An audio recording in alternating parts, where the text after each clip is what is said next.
வணக்க மக்களே, உங்களுக்கு பப்பாளி பழம் பிடிக்குமா அப்படின்னு நீங்கள் கண்டிப்பாக அந்த வீடியோ முழுமைக்குமே ஸ்கிப் பண்ணாம பாருங்கள் மக்களே. பப்பாளி பழத்தில் ஆபத்து நிறைந்திருக்கு. என்னங்க சொல்கிறீங்க, பப்பாளி பழத்தில் ஆபத்தா அப்படின்னு நீங்கள் கேட்குறது எனக்கு புரியுது. ஆமாம் மக்களே, பப்பாளி பழத்திலே ஆபத்து கிடையாது. பப்பாளி பழங்களை சாப்பிட்டதுக்கப்புறம் ஒரு சில பொருட்களை கண்டிப்பாக சாப்பிடவே கூடாது. அப்படி அந்த ஒரு சில உணவுப் பொருட்களை நீங்கள் சாப்பிட்டீங்க அப்படின்னா கண்டிப்பாக பப்பாளி கூட அது சேர்ந்து வினை புரிந்து அதுதான் உங்களுக்கு ஆபத்தை ஏற்படுத்தும் அப்படின்னு மருத்துவர்கள் தங்களுடைய ஆய்வுகளில் குறிப்பிடுறாங்க மக்களே. ஸோ அப்படி பப்பாளி பழம் சாப்பிட்டதுக்கு அப்புறம் எந்தெந்த உணவுப் பொருட்களை சாப்பிடக்கூடாது, அப்படி சாப்பிட்டா என்னென்ன பாதிப்புகள் ஏற்படும், அப்படி நீங்க அந்த பாதிப்புகள் ஏற்பட்டதுக்கு அப்புறம் அதை போக்குறதுக்கு என்னென்ன பண்ணணும் அப்படின்ற எல்லா விவரத்தையும் வாங்க உங்களுக்கு நான் முழுமையா சொல்றேன். அதை பார்க்கறதுக்கு முன்னாடி இந்த வீடியோக்கு ஒரு லைக் கொடுத்துட்டு இந்த தகவலை உங்களுக்கு தெரிஞ்சவங்களுக்கும் ஷேர் பண்ணுங்க. இது அவங்களுக்கும் பயனுள்ளதாக இருக்கும். இது ஒரு ஆரோக்கிய பதிவு. இது போன்ற அப்டேட்ஸ்களுக்கு நீங்க நம்மளுடைய ஹெல்த் நியூஸ் தமிழ் சேனலை சப்ஸ்கிரைப் பண்ணாம இருக்கீங்கன்னா உடனே சப்ஸ்கிரைப் பண்ணிக்கோங்க. பக்கத்தில் இருக்கக்கூடிய பெல் பட்டனை கிளிக் பண்ணி ஆல் அப்படின்ற ஆப்ஷன் மறக்காம செட் பண்ணி வச்சுக்கிட்டீங்க அப்படின்னா நான் போடக்கூடிய எல்லா அப்டேட்ஸும் உங்களுக்கு நோட்டிஃபிகேஷன் அடிக்கடி வந்து சேரும்.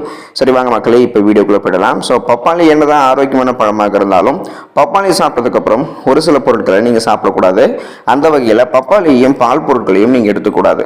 பால், தயிர், பாலாடை கட்டி, வெண்ணெய் போன்ற எந்த பால் பொருட்களையுமே பப்பாளி சாப்பிட்டதுக்கு அப்புறம் நீங்கள் உட்கொள்ளக்கூடாது.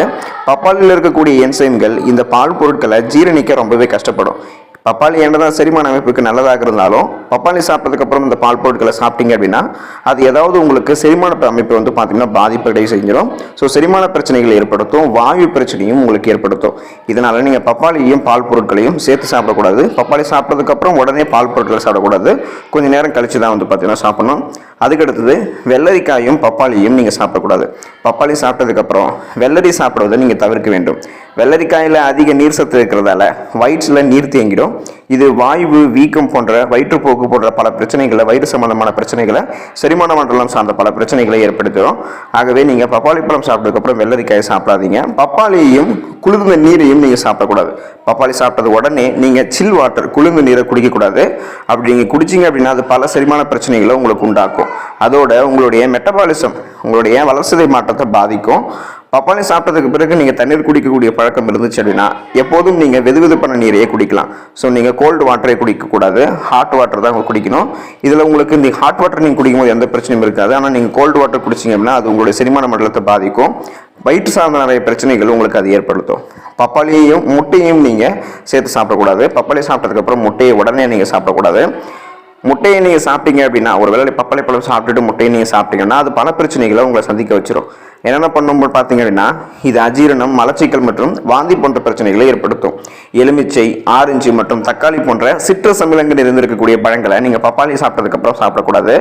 எலுமிச்சை, ஆரஞ்சு மற்றும் தக்காளி என இது எல்லாத்துலேயுமே வந்து பார்த்தீங்கன்னா சிட்ரஸ் அமிலம் இருந்திருக்கு.